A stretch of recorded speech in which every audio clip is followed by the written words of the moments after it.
Hey there, friend. Welcome to the Having a Mom Moment podcast. I'm your host, Shannon Warner. This podcast is all about taking a few moments for yourself and reconnecting to the amazing woman behind the title of mom. You have so many plates spinning at any given time between your kids, your partner, your job, maintaining your household, etc., etc. But where does taking time just for you play into that? Let's spend some time together, you and me, right now. We're going to connect, tune in, and tap into what makes us the incredible woman that we are. We'll nurture ourselves so that we can pour into those who can count on us. We'll also hear from other moms to learn about the ways in which they've tapped into alignment in their own motherhood journeys. Let's roll. We're having a mom moment. Hello, friends. I have Mary back. This is Mary number 2, Pregnant Mary, back for another episode today. And this was kind of unplanned because she had stumbled across something in her pregnancy journey on some of those pregnancy boards that we may all be familiar with, and thought it would be a good thing to kind of bring to light. And I definitely agree. So Mary, thanks for joining me today. And let's get into it. Let's talk about it. What did you find? Yeah, it was on that What to Expect app, the forums, which like we were just talking about, they can be kind of crazy and over the top. And I normally read them just for, honestly, because they're kind of fascinating, because there's like everything under the sun under there.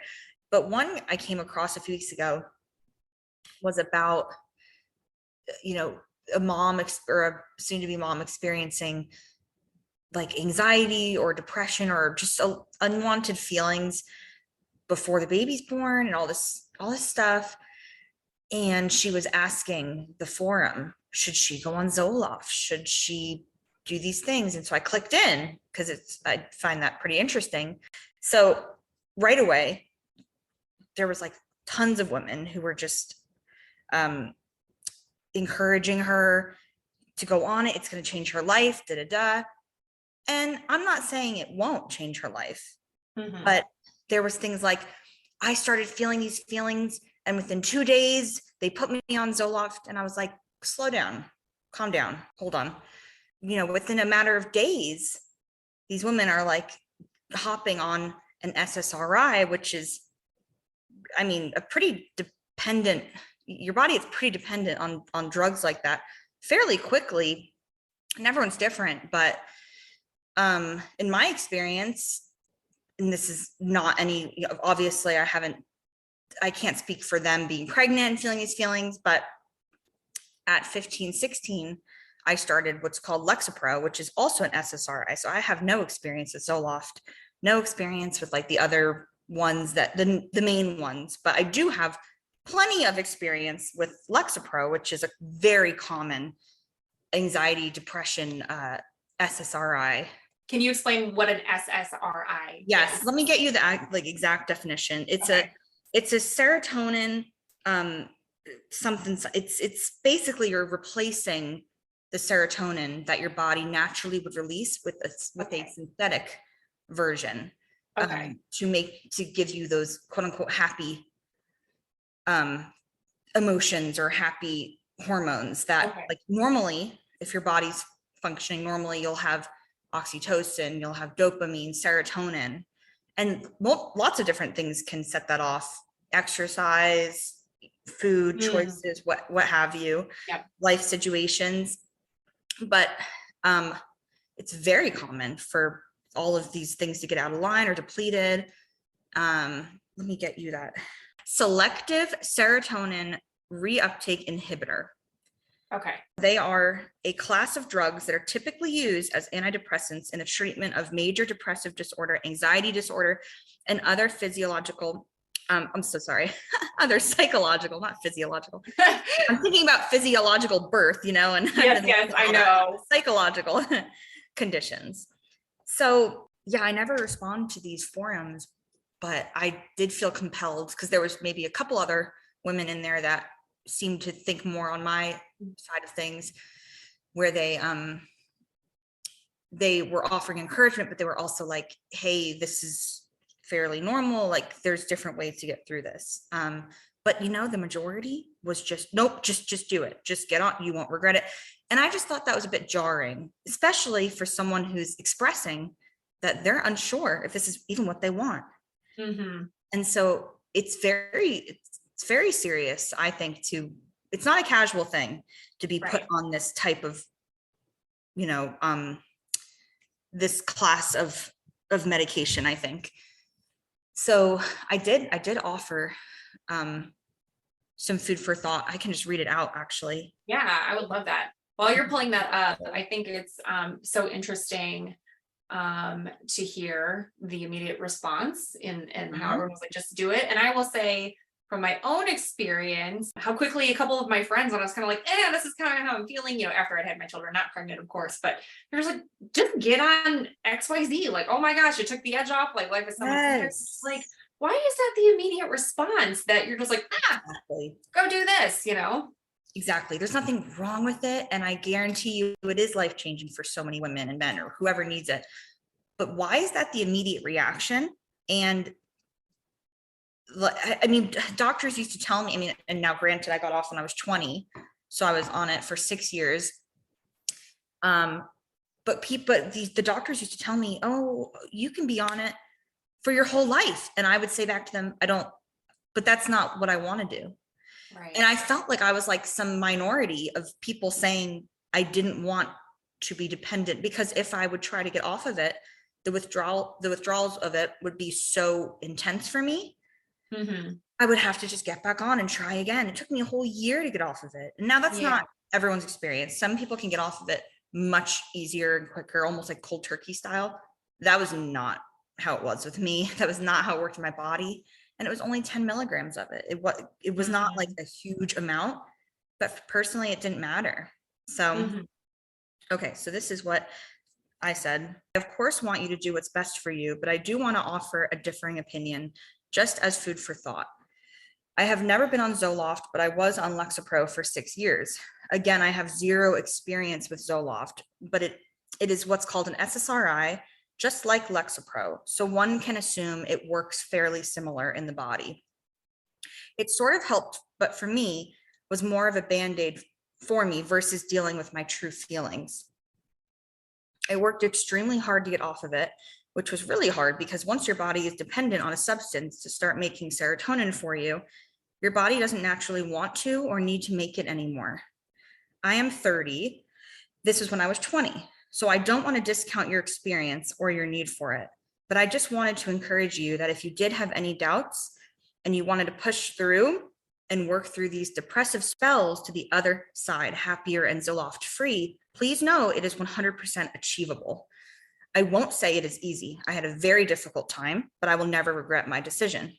Coming off of Lexapro and dealing with the withdrawals, in my opinion, was way worse than working through the depressive and anxious spells that I was experiencing that led me there in the first place. I am happier than ever, and trust me, I completely understand the feeling of desperation to quote unquote feel better. There is this amazing book I found called At Last a Life by Paul David. Just a side note from me right now, that book, you can find that on Amazon. I don't even know how I found it randomly years ago, but it really, really helped. Awesome. And we'll link that in the show notes here. Awesome. Yeah. I said, again, perhaps you are not feeling any anxieties, but usually in my case, anxiety was looped in with depression. This book helped explain to me what my mind, body, and brain were doing so that I could fight back and have the control. Because I do feel like a lot of it is a control thing. You feel like you're losing control. And that's when you're like, oh, what's wrong with me? It's like, there's nothing wrong with you. You're just feeling things that you maybe haven't felt before. And that is scary. I can't imagine what that must feel like to never have those. Maybe you could speak to that more, because I've just been since high school, I've had those feelings. So it's like, I'm more used to them, I think. But I think if I was an adult experiencing them for the first time, it'd be a little bit more upsetting. Yeah. And I think too, just in the scope of being pregnant, that's a huge change in itself, even if it's not her first pregnancy, and pregnancy and those hormones can do some wild things to your body. But I could see where it would be. Yeah. Right.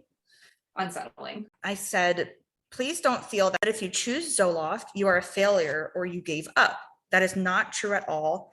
And it is amazingly life-changing, I'm sure, if you are past the point of functioning in normal life to where you may need it.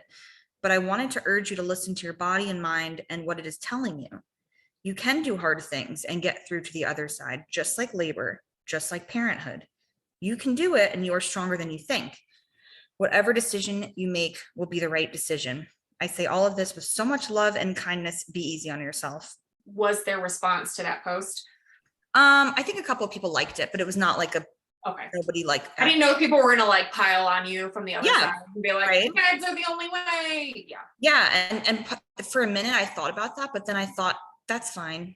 I don't care if someone wants to do that, right? Because but no, nobody did, because I think it's unfortunate, but it just seemed like a lot of the responses were of people who really had very little experience, or like a month or two of experience with this drug. And it's like, that's not enough. That's not enough time to really understand how it's going to settle in your body. And I can't speak to, I've never really had to take, outside of like a birth control, I've never like had to take any kind of maintenance drug, but things that I have started, to maybe remedy. For me, it's like my body gets used to it after a while, and then it's like whatever it is. Yes. Like, for example, like some, I think I did some like acne treatments or whatever, and it's like everything works for a while and then it stops working. And I've noticed that with other things that I take as well. And it's just like if I take anything for like a prolonged amount of time, my body gets used to it. And then it's like, at that point, what do you have to up the dosage? What happens when you're on an SSRI? And then that's exactly right. Sometimes your body gets used to the dosage, and then you feel, well, it's not, you plateau and you're like, well, it's not providing me what I need anymore. And then that's when that conversation comes up. Well, do we need to up your dosage? And that's when things can get kind of out of hand, because the higher you go, the more reliant your body becomes. If you decide one day you don't want to be on it anymore, it's very common for people to say, well, actually, I feel great now. I don't need it anymore.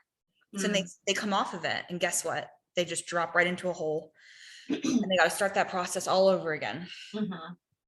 Because you think, I'm good. But once that half-life of the drug runs out, once the, entirety of the drug runs out in your system, you're right back kind of to where you started.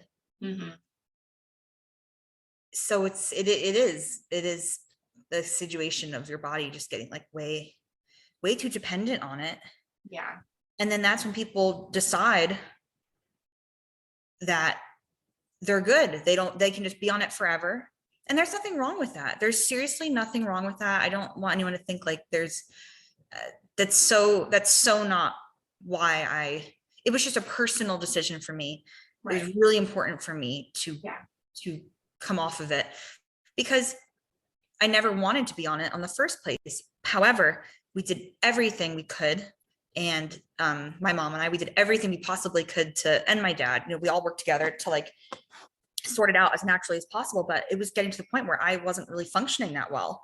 I was having trouble in school. I was like, it was not good. I was like a shell of who my fun personality, like it just wasn't working. And I was still really young. So we made a decision. I don't regret it.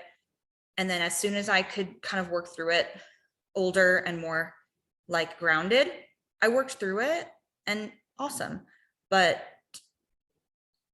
so if someone's really not functioning in their day-to-day life, it's incredibly powerful and helpful, because it does give you clarity. But in my opinion, it is a Band-Aid. It's something that I promise you can work out on your own, because if I can like crawl to the bottom of the pits of hell and get back out, I promise that you can too. So I just don't buy it when people are like, oh, I can't live without it. I think you can. You're stronger than you think. I agree. To whatever degree you're comfortable, would you mind sharing some of the things that you think have helped pull you out, or things that you do now in your life that you think are allowing you to stay in your current, more positive state? Yeah, I think it was learning how, because my big thing was always like, I know for a lot of people it's depression. My big thing was always anxiety. I had like crippling anxiety. Okay. And that kind of would just like make me feel depressed because I was experiencing that anxiety. For some people, it's anxiety is not really a thing. It's more like they're depressed, they're sad. I've always been like so full of life and so just like, and so it was hard for me to feel like super anxious because it felt like it was the opposite of who I really was. So yeah, so some things that really helped me was, I mean, it's gonna sound kind of silly, but yoga really, really, really did, because it taught me how to breathe more effectively. Because when you're having like a really bad panic attack or anxiety attack, whatever, you start like hyperventilating and you almost feel like your throat's closing and like you feel like there's something like sitting on your chest. It's very scary. You feel like you're having a heart attack or something. So learning how to talk yourself off that ledge and like learning how to actually talk yourself down from a panic attack. I haven't had a panic attack in probably like a decade at this point, because practice makes perfect. I practiced how to, when that was happening, when I was spiraling, I would just have to talk myself down. You have to trust yourself that you can learn to do these things. You don't need a drug or somebody telling you. You can teach yourself. I promise. I did it. And now I don't experience that level of crippling anxieties anymore. I just don't. Yes. Okay. A couple of things. One, do you think by starting yoga and then learning those breathing techniques that you use in yoga, do you think it's easier to access those at other times when you are starting to feel elevated? Even if you're not doing yoga, you can kind of tap into that. Yeah, I think it bleeds into other aspects of your life in a positive way, for sure. I think it does sound silly saying out loud, but I do think breath is really important. I've been learning. I don't think it sounds silly, because I get it now. I get it now. And this is someone who before didn't get it. Like I get it now, and it's like, holy shit, is it so powerful? It's so powerful. And I think I just didn't really understand. But yeah, think about if you're like hyperventilating or you're like super, like obviously I have normal like levels. Like if I'm like feel like I'm in danger or somebody's gonna like drive into me, I'm gonna be like, your heart's gonna race. I'm not gonna be chill as a cucumber. I'm just talking about just like generalized doom gloom type thing. Sure. But yeah, it's like your breath literally forces your body to slow down and come back into itself. Yes, that's the big thing. Getting out of your head for just a couple minutes and dropping back into your body. Yes. It's huge. It's huge because I feel like when your brain's telling you one thing and your body's telling you another, it's confusing. And probably very anxiety producing because I was going to say, at the end of the day, your brain is trying to protect you. Like your ancient, million-year-old lizard brain is in there trying to keep you alive. But sometimes it's interpreting things as threats that are not truly threats. So I can resonate with this a little bit because, as you know, or may not know, I think I don't know if you really know the extent, but I had pretty crippling storm phobia. I mean, you mentioned it. Very, very intense. To the point where, like, if I knew it was going to storm that day, I was a nervous wreck all day. My body was very much in fight or flight mode. Like, again, my body's my brain's trying to protect my body, but my brain is also telling me that if there's a thunderstorm coming, that immediately means that a funnel cloud is going to drop on my house and kill my whole family. Like, that's where, that's where the brain goes, even though I know that's not the truth. I have survived 100% of the thunderstorms that I have lived through. I have been in exactly, 0 tornadoes to date, but there's a whole backstory as to why I have this phobia, but yes, the anxiety piece, and I am working on it in therapy. Highly recommend therapy if that feels aligned for you. Things will come up that you didn't even know were things, and it's all good. But yes, that was one of the main things, is just my therapist taught me was like, you got to get out of your head and drop back into that breath. So like box breathing, or she even told me, where you start to spiral, stick your hand in ice water or stick your face in ice water just to like snap your brain out of it, quiet it for a minute and drop back into your body. Yeah, that's great advice. And also like Mel Robbins, I love her. We like listen to all her stuff. She has her like 5-second rule, like 5, 4, 3, 2, 1. Think about something different. Do something different. Okay. Because that natural interruption, which is kind of like the ice water thing you're mentioning, it's a way to interrupt the spiraling and snap yourself out of it. Yeah. It's hard though, because we're not taught those things. These are things that we might find through other means. You're not being taught how to regulate yourself in school. You're not taught any of that shit in college with all that money you put towards a degree. It's like once your little sphere starts to get dark and cloudy and confusing and painful is when you either seek out meds or alternative means to feel more balanced. But unfortunately, it's so easy to slap a band-aid. I know. It's scary.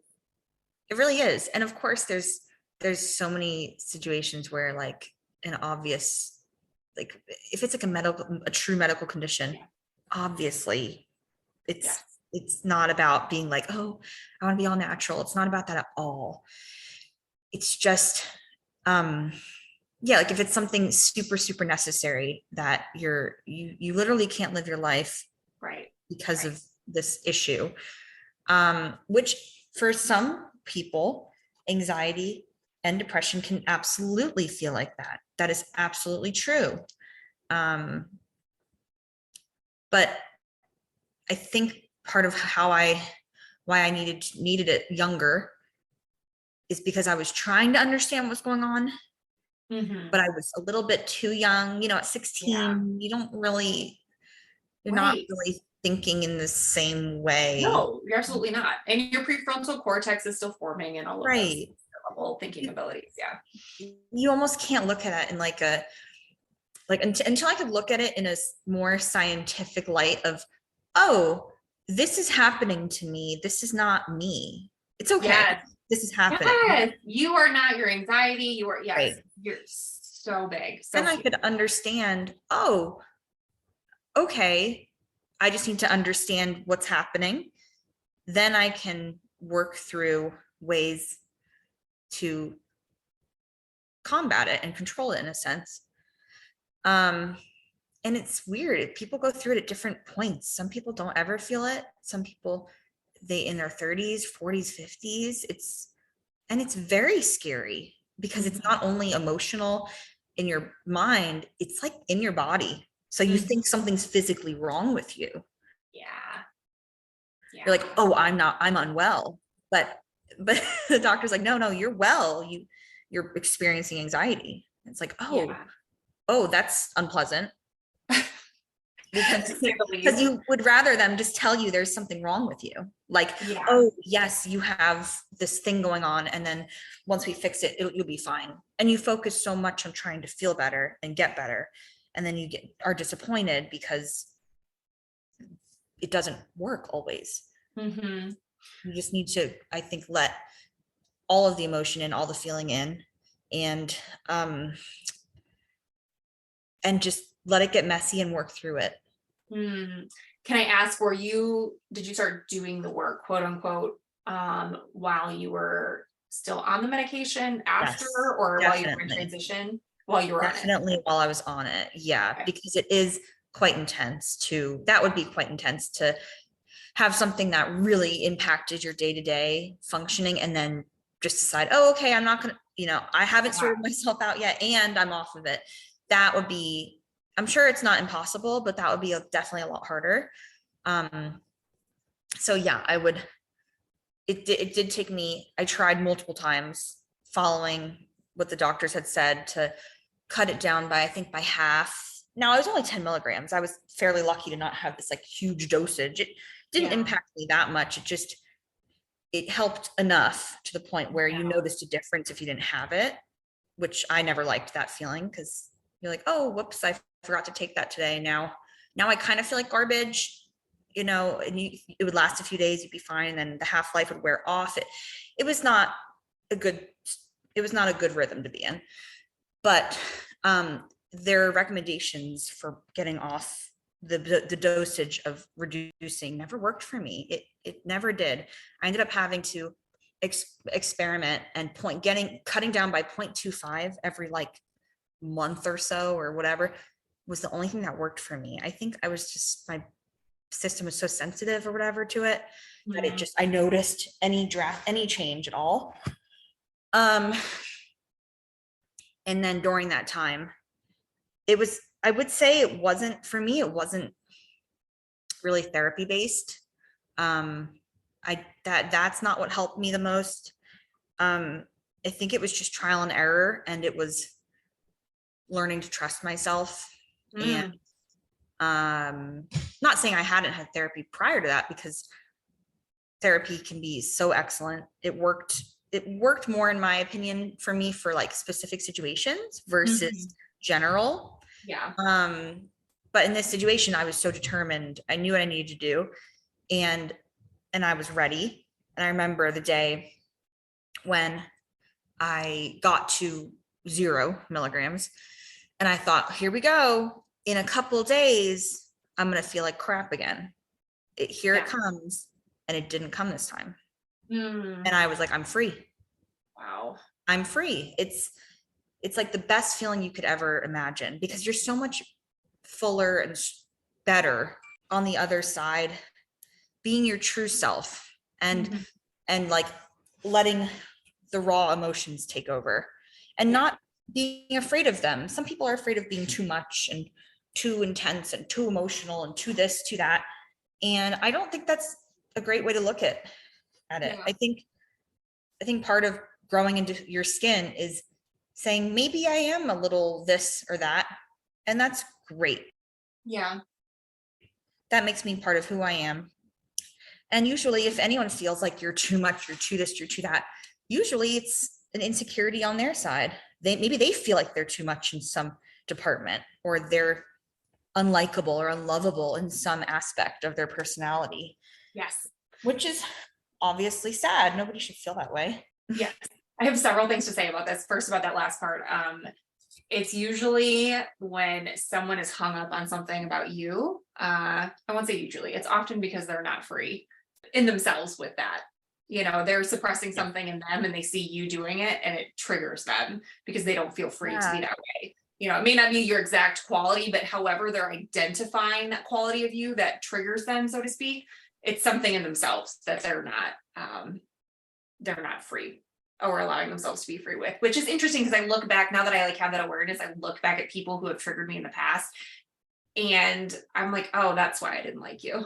That's why it wasn't you. It was, you had something that I wanted, right. And not even like a tangible thing, but like you were living in a way that I admired and I felt was inaccessible to me. And second thing, emotions are visitors is what I'm learning. Ooh. And you don't have to identify with the emotion, and emotions aren't always telling you the truth. You can feel them, you can notice them, and even breathe into them, give them space. The good tips that I've learned are notice, instead of saying I'm anxious, like, oh, I'm noticing anxiety. Totally. Like, okay. And then why is this bringing up this for me right now? Like, I noticed this, and then it's not that deep. Yeah. And then where do you feel it in your body? And then giving it space. And like, okay, you know what? When I feel this anxious feeling, I feel it in my chest. And then so for me, thunderstorms, much better about it. But I mean, I used to spiral like straight up. Like part of me thought I was going to die every single time it stormed. So my therapist walked me through, like, where do you feel it in your body? And let's go back to the last time you felt that way. Where did you feel it? And I feel it in my legs, because my body is trying to run. Like, that's the fight or flight. Like, my body is like, I'm feeling it like in my thigh here, like in the biggest muscle. And, and my body is like, fucking run. Yes. danger, fucking run. And so like, okay, just like honoring that and going, okay, I'm feeling this feeling. I'm noticing fear. I'm not scared. I am noticing fear rising up. I feel it in my legs. Okay, I'm going to breathe into that space. I'm going to allow it to be there. And then I'm going to just continue to breathe into it and see if I can let it dissipate. And sometimes this only takes a minute. Sometimes it might take, 15 minutes, but usually if you give it space and continue breathing into it, you can release it. And one of my favorite techniques to do that for me is I put in my mind, I put the feeling like in a little seat, like a crate that I can see inside of, and I set it on a cloud, and then I watch the cloud float away in my mind. And it's just like, I know it's so cute, but it's like when you're beginning to spiral and you can talk yourself through those steps and then you can see it physically leaving, in your mind, it's like, oh, okay, I'm okay now. I'm okay now. Yeah. Yeah. That's so true. And it's such a learned skill.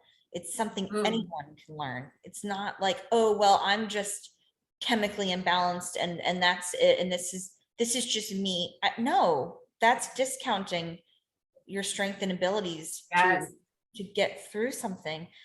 It's all learned. It doesn't mean that just because you feel something once or twice, or maybe a ton of times, that's it. That's how you're going to feel the rest of your life. Yep. And I think that's so hard to see in terms of like an anxiety or a phobia. It's so hard to see past that because it feels so visceral and so permanent. You're like, oh, this really feels intense and I don't know what to do about it.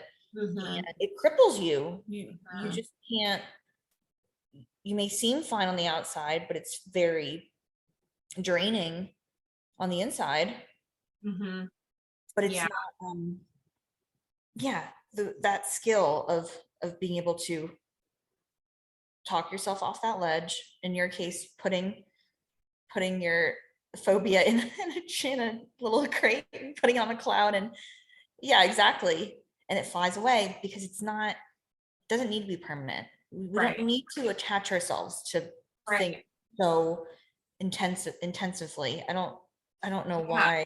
Give yourself the permission to freaking release it. And I will say too, when you're pregnant, your hormones are doing a wild ride that and it's different from one pregnancy to the next. I don't think any of them are the same. Even, my first and second pregnancies were different. I know my pregnancies were different than Mary's, and Mary's are different than her friends. It's very, very different. It's very individualized, a very individualized experience. And your hormones can wreak havoc on your emotions. If you've got anxiety, it can wreak havoc on that. If you don't have anxiety, it can present those feelings. Exactly. But it's really, I think it's so important to really get real with yourself. And from a hormonal perspective, realize like, okay, this is just part of what I'm going through right now with this pregnancy, and it can change. It likely will change on the other side. But if you have concerns, talk to your doctor. Definitely talk to your doctor. If you don't trust your doctor, find another doctor. If that means reaching outside for someone in the mental health space, then do that. And then just honoring the journey on the other side, because I know those emotions and things can definitely flare up on the other side as well. Being a mom is wild. Going through pregnancy and postpartum is wild. And then just giving yourself the grace and space to And if you've never experienced, if you've never felt that emotion before, and then all of a sudden you have this new thing of pregnancy on top, hell yeah, it would be scary as all get out. I think I would also react how a lot of those women were in the forums of just do it. You're going to thank yourself. You're going to do it because it's freaky. You're already dealing with so much, and you're like, my body's already going through all these changes. I don't know if I can handle this other change. If you didn't have a foundation previously in how to manage these feelings that are brand new for you, that would be really intense and really hard. So, and there's always things happening behind closed doors that you have no idea about. There's always there's way more people that deal with emotions like this that don't ever say anything, and you would never know they're dealing with them. And then you realize. So sometimes people will need to have something that helps them gain clarity and gets them through to the next step. Absolutely. I don't think anyone should ever totally undermine that or cancel that out for themselves, because it might totally be necessary if you cannot function. If you cannot get through your day to day, it might be what you need until you can function. And some people are able to get to wean themselves off and not have it be super dramatic or like difficult. And that's great. And it just kind of helps you get through a rough patch. But yeah, I really just want to encourage everyone, but in this case, since we're talking about specifically more pregnancy related or postpartum or just motherhood in general, but anyone, men too, that, like you said, everything is usually temporary, and those feelings can be really fleeting, but they seem like they last forever. It could be like super ephemeral, but feeling eternal. And you will get to the other side, but it does take work. It is not something that just happens. Yeah, and it's scary because it's like back in those days, that was really all I had to focus on. My focus was making sure I got clear and got a good foundation on how to handle these things so that I never have to deal with them at that level ever again. Like I will never have a full-fledged insane panic attack like I used to have, because I have the tools. I know my body better than anyone else and how that works. I know exactly how to basically arrive at those feelings of, yeah, what do I believe the story that I'm telling myself right now? Do I need to have a full-on meltdown? The answer is no, you don't. But yeah, I'd imagine if these were all brand new feelings, it would be really intense and like scary, and you just want to make it go away. That's human, we just want, oh, I don't want to feel that. Oof, I don't like the way that feels. I want to make that go away. Yes. But I would encourage everyone, women especially, to sit in those feelings for a bit longer and work through them and decide, hey, that's not me. That's just a feeling. Yeah. I don't have to, I can put that feeling down. I can send that feeling away on a cloud. Like you can use the parade float if that's more your jam, or on a leaf and a stream. That's a nice visual too. Yeah. It just doesn't need to be as, I know it feels so serious, and it is, but it doesn't need to be. Like there is freedom.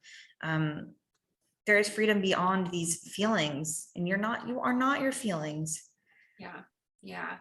I want to add too, I know on the other side, when you have kids and you have a job, it's a lot of times you're like, I just need a quick fix. I need whatever it is, because I don't have time or energy for this. But I've said it before and I will say it again, like it is so, so important to invest in yourself first by whatever means necessary, because your kids deserve the best version of you. You deserve the best version of you. You have to take care of yourself first. It's going to be better for everybody in the long run. Yeah, they deserve it. For example, I miss Everly's bedtime every other Tuesday because I go to therapy. She's going to be fine. Like she'll survive. She will survive. Like mom is making sure she's good, and we're all better for it. So to that point, I had said to you a little while ago, before I got laid off, I was having a conversation with Ryan of like, I can't do this anymore. Like life on paper is so good, but I am so unhappy. Like I can't get up and keep doing this rat race thing over and over again. I think I'm going to talk to somebody about getting on something so I can just get through this, because I was just so caught in the freaking hamster wheel, the Groundhog Day of, I get up, I get my kids off to school, I do a job, I'm unfulfilled in that area where I have to spend all this time and energy all day long. My children come home, I'm exhausted, they're getting what's left over. I put them to bed. I stay up too late scrolling on my phone to try to find some enjoyment or some serotonin boost of some kind, go to sleep too late, wake up too early, and repeat the cycle over and over again. And it's like, that's no freaking way to live. And I was caught in the I think I'm going to go see if I can get somebody to put me on something to make this more bearable. Guess what, my friends? The layoff was not ideal. I am so much happier now. I'm so much happier now. Like, my point being, like, yes, I know being laid off and having, you know, the concerns that come along with that are not what I would have chosen, but I have the freaking space to breathe again. I'm Divine intervention. Yeah, I'm not searching for a fix right now. I'm not searching, you know, that conversation about going to talk to somebody to maybe get on something completely went away. So Yeah, I know. And I think that's where it starts. I think it's just like that. It's like always so innocent too. You just say, oh, well, you know, I'm feeling this or that. And I don't think it's not like the doctor is trying to purposefully be like, oh, you know, take this thing. They have seen that it can help, but it's just too available, in my opinion. It's just too like first line of defense versus, hey, why do you think you're feeling this way? What other changes can we make before?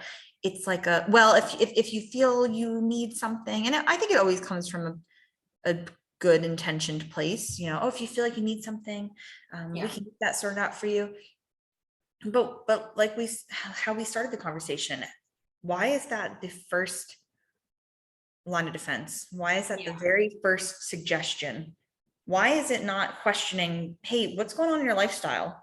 right. What's going on in your eating habits? What's happening elsewhere? Yeah.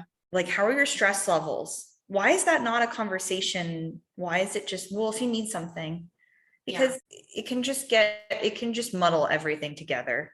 And you know, you start with something, it may not be enough. You may need to add something else. You may need to add, it layers to where you almost don't like recognize yourself anymore. And you're like, well, who am I? Like, I can't even express to you how my personality and my self-esteem, how it all opened up post medication. It just did. I was just, even though it was scarier in a sense, because I was like, wow, it's just me. I have no backup. I have no, like, something I've relied on for over 5 years. I don't have that anymore. Yeah. It was freaky to kind of just be on your own 2 feet after having that thing to rely on. But I was experiencing things so much deeper and like richer and more like me and how I wanted to experience it. I didn't feel kind of dulled down or nervous or waiting for the next shoe to drop. It felt really freeing, very liberating. That's beautiful though. Like the way things are supposed to be experienced. Yes. And I just want to, The way things are supposed to be. yeah, I just want to be totally clear for anyone listening. We are not anti-meds. There are definitely situations where like this may be the next step that you need to take just to gain some clarity so you can kind of start working through some of these things. Also, if you are having thoughts of harming yourself or someone else or your baby Totally postpartum, like you need to talk to somebody right away. You need to talk to a medical professional to help you. You don't have to do any of this alone wherever you're at in this space. And there are tools out there to help you, whether that be medication first or that, you know, be talking to somebody or exploring some other modalities to deal with some of the things that you're feeling. But yeah, just taking the first step and I think also honoring what you and your body are actually really capable of and not jumping to a conclusion that you can't fix it. Totally. Yeah. It's just, I feel like there's this societal pressure of you don't know yourself, you know, other people know better and they're going to tell you what's best for you. And it's like, where did we lose that connection with ourselves? Only we know ourselves the deepest. Your spouse, your children, your parents, that's all well and good, but only you know yourself as deeply as you do. And the answer might not be clear right away, but the alternative is you never really get to know yourself. or you never get to learn what you're capable of. What I don't want to live my life like that. Yeah, And I think that from a young age. And that's why I pushed and pushed and pushed and got through to the other side.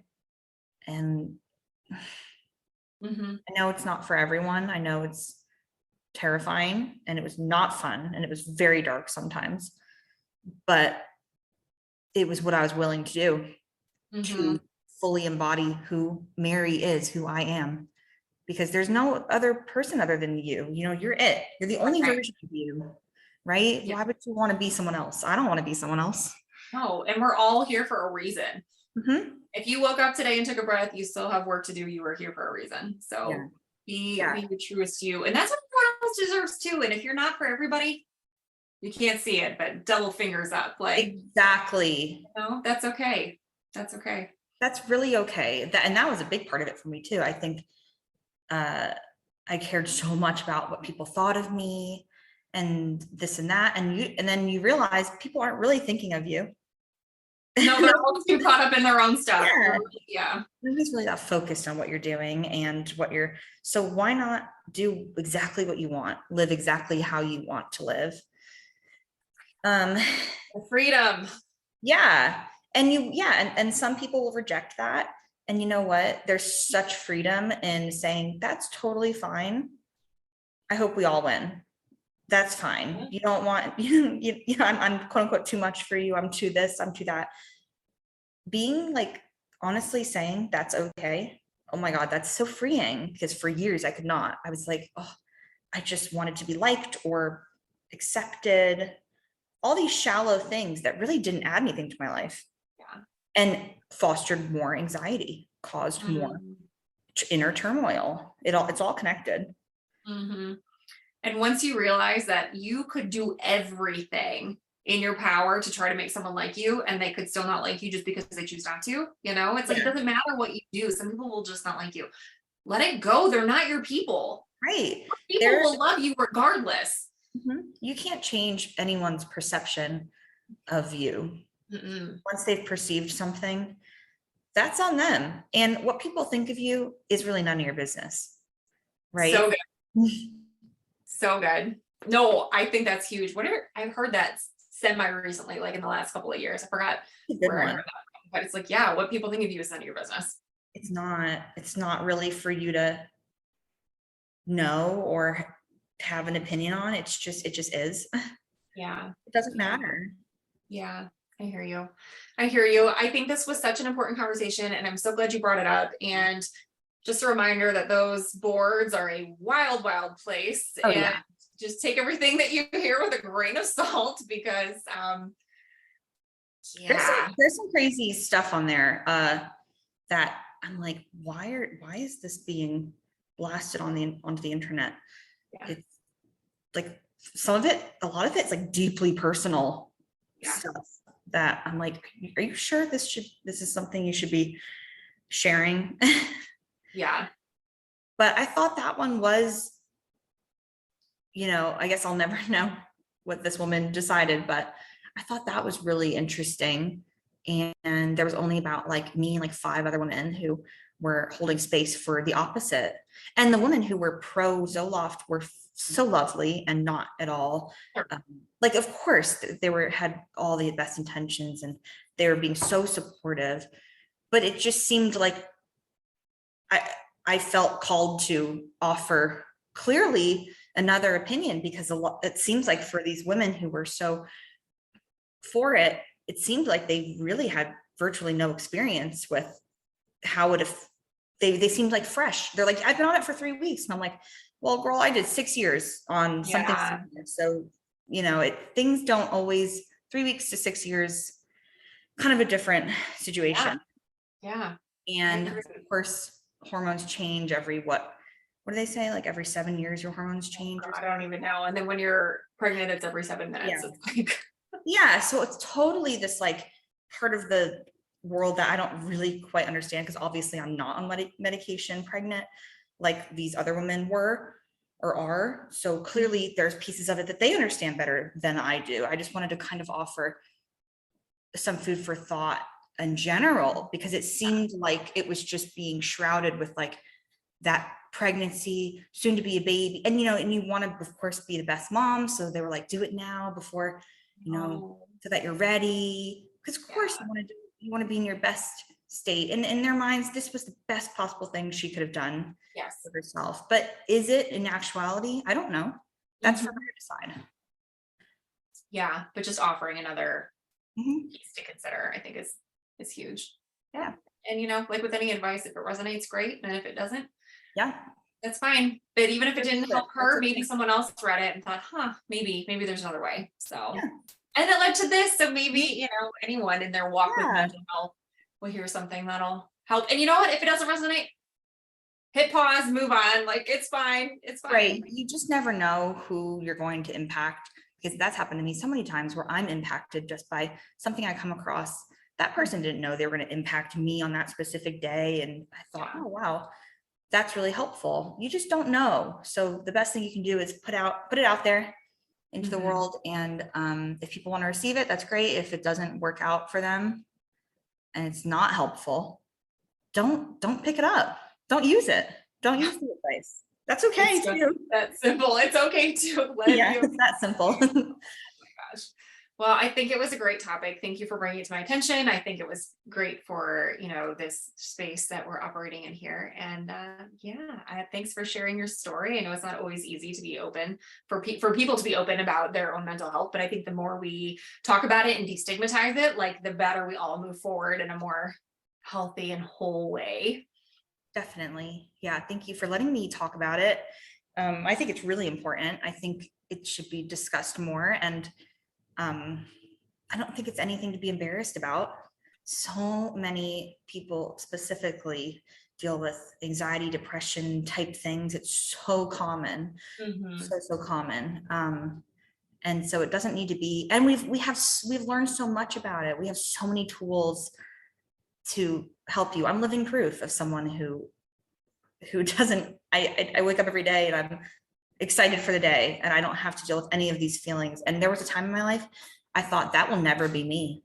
That will never be me again. This will always be my life. I will always be stuck on something or stuck feeling this way. So it's just really important. So yeah, thanks for letting me bring it to light. And hopefully we've helped even just one person, one listener. Yeah. That's all that matters. Yeah. That's what it's all about. If one person gets one iota of help, then it's all worth it then. So I'm sure we'll have you back on, because if nothing else, we're for sure going to talk to you after that baby gets here and it's all settled. Well, for real. Yeah. I have some funny stories, I'm sure. Week one. I can't. Week one. I have some things to talk about. Yeah. It's going to be a roller coaster. It's going to be so much fun and hard and all the things. And I'm here for it and I'm ready. Yay. I love it. So we'll wrap this episode here and we will talk to you real soon. I want to thank Mary again for bringing this matter to my attention and suggesting it for an episode. She was right on. I think it was a very important topic that is worth talking about. Just to reiterate, we are not doctors. We are not mental health professionals. This is all just opinion. And if you are struggling in your day-to-day and life is just very, very hard for you right now, talk to somebody. Talk to your doctor, find a mental health professional, get that ball rolling, because you need to take care of you. And again, if you are having thoughts of harming yourself or your baby or someone else in your life, please reach out for help right away. We will drop some resources in the show notes if you are going through a rough time.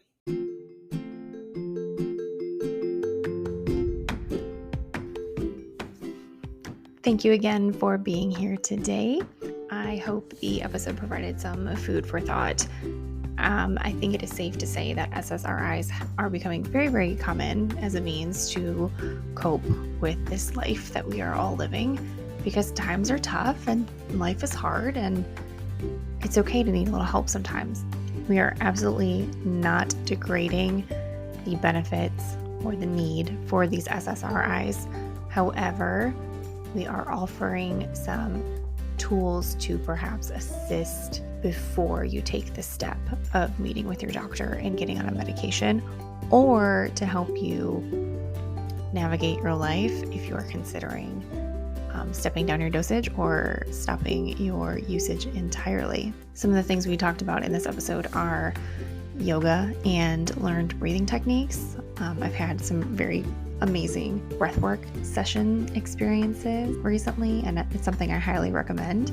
I'll drop in a resource for that in the show notes. There are lots of other tools out there to learn and to practice to help you stop the spiral. You can talk yourself down from a lot of these situations and learn to trust yourself to work through these issues. Also remember that these emotions are happening to you. They are not you. You are experiencing anxiety. You are not your anxiety. You are so much more powerful than that. Also, honor that emotions are visitors.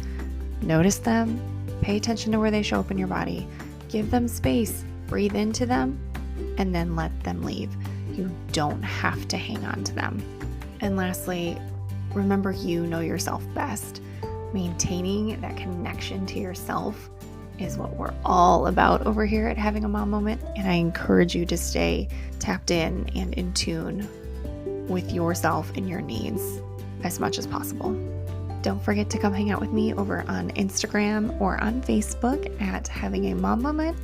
And if there's a topic you're interested in hearing about or something you want to discuss, you can drop me a DM or you can fill out that guest questionnaire in the show notes if you want to share your journey as a mom, or if you have a topic that you think is important for moms to hear about. Let's get you on. Let's talk about it. As always, remember you are amazing, you are loved, and I am so proud of the amazing human that you are. Take care of yourself.